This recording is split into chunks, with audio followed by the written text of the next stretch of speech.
Thank you very much, Rich, and thank you, Dan, for the incredible work that you've done and are doing.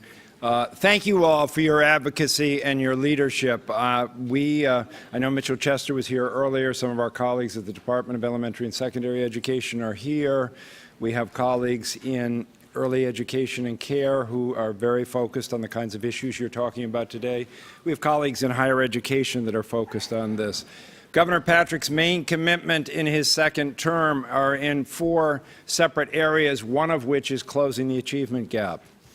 And we are profoundly aware, I'm aware through my personal experiences of one of my children, of how important the work of the Federation is to ensuring that we pay regular, deep attention to the kinds of concerns that you as parents have, that you as advocates have, about children who we've historically done better with over the past 2 or 3 decades, but not done nearly as well as we should have done. We have not closed the achievement gaps for our students with special needs, and we need to recommit ourselves daily to doing that work.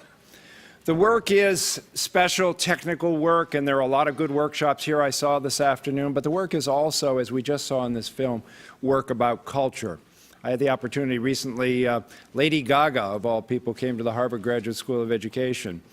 And she's launching a new foundation, and she was doing this with Oprah Winfrey, and the focus of the new foundation was creating, in effect, although it didn't explicitly state it this way, creating positive cultures for young people, creating cultures that are tolerant, that are open-minded, that are caring, that are thoughtful, that are considerate.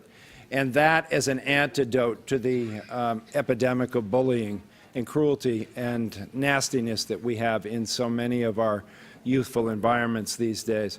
And Oprah Winfrey was introducing Lady Gaga at one point in the program, and I thought she said something interesting that's indicative of how basic this work is.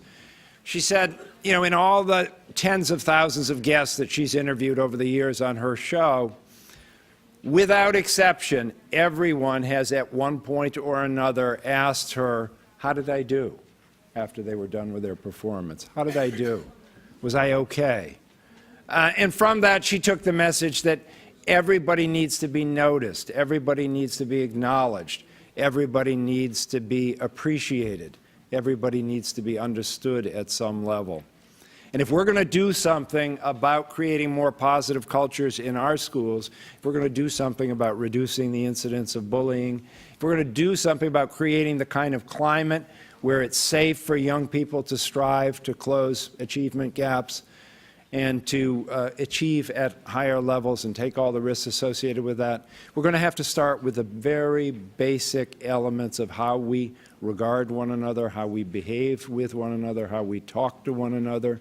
And we as adults and we as parents have critical roles to play as role models and as folks who set the norms for so many of these environments within our families, within our schools, within our communities, within our religious institutions, creating this kind of positive culture that will allow for the technical work that we need to do with our children, that we need to do with children generally to happen.